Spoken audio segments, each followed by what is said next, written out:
Let's talk about another feature race tomorrow at Ascot. This is the 340. This is the listed race at Ascot, which has thrown up one or two interesting contenders, interesting Irish.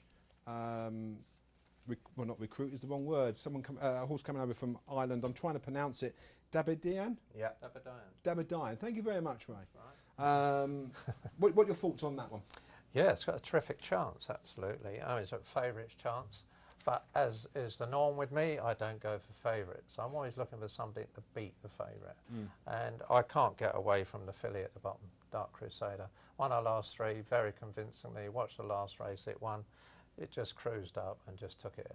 I'm getting the filly's allowance. I'm not looking any further than Dark Crusader. And Tony Martin actually brings horses over sparingly to the UK this year. Oh, very shrewd and man. I think he's won 2 out of the 3 that he's brought over. Yeah, and one of them being this horse, Dark Crusader, at Absolutely. Doncaster last time, Pete. Yeah. Absolutely. But they'd probably be happy with some black type for the filly. Right, okay, so what are you going for, Denny? Well, I actually like Dabidian, because how many horses does His Highness the Aga Khan run over here now?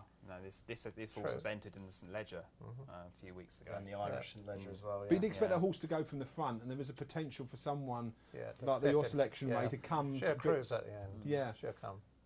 Greatwood in this race must have had a bit of a messed up preparation this year because he was entered up for a couple of races. And what's your view on Greatwood? He's been gelded, hasn't he? I mean, he was gelded before his Ascot, and he came out and he ran much better than he ever has done. So that's important. And he's actually, I think he was 4-1 before he came on air, which was quite a good price compared with 11-8 about Dabidian.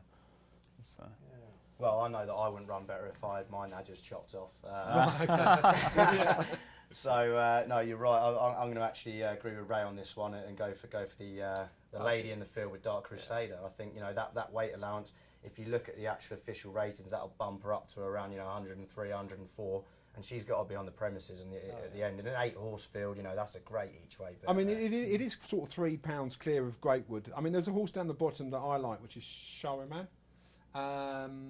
I think it will like this sort of ground if it gets soft, and if it's around about 8-1 mark, it's not a bad each way price if we can keep with 8 runners, because the tendency is, by the time Ascot comes, absolutely, by the time Ascot comes on a Friday afternoon, a bit of juice in the ground. But Billy, you were saying earlier on that course does dry pretty well. It does, yes. I mean, it's a bit difficult because the weather forecast isn't certain, but I don't think it will be soft. Yeah, it might be good to see. I would say as well, you say he wants a bit of cut in the ground, but the way he's performed, he's probably the most versatile horse in the field in terms of ground. So if you're not unsure, if we don't know about the weather, as we look at it now, I think he's got a decent shot. Okay, it's to selection time. Head on blocks. Ray, your selection 340. Dark Crusader. Dark Crusader. Absolutely. Dabidian, but if you're looking each way, Goodwood Mirage is why could do worse. Comes from behind. If they do go good clip, it's quite a nice 3-year-old. He's got to improve, but it's held up in the rear, and it could well stay on into a place. Let's move on to a tricky, very tricky first race at Ascot. Where do we start? Ray. Yeah, it's a bit of a needle in a haystack job, really. It's a typical Ascot, very competitive sprint. Myself, I say sprint 7 furlongs, middle distance, but I like the combination that's been struck up between Freddie Tulicki and James Fanshawe this year. Yeah. They really have cracked it, and I'm not going to go any farther than looking at their runner in this, Levi Draper. Right. He's been running pretty consistently, been thereabouts on the scene. Fourth last time, quite a close-up fourth. I think near the bottom of the handicap. Well, nice zone too. And this sort of test will help him because he's been running on the all-weather.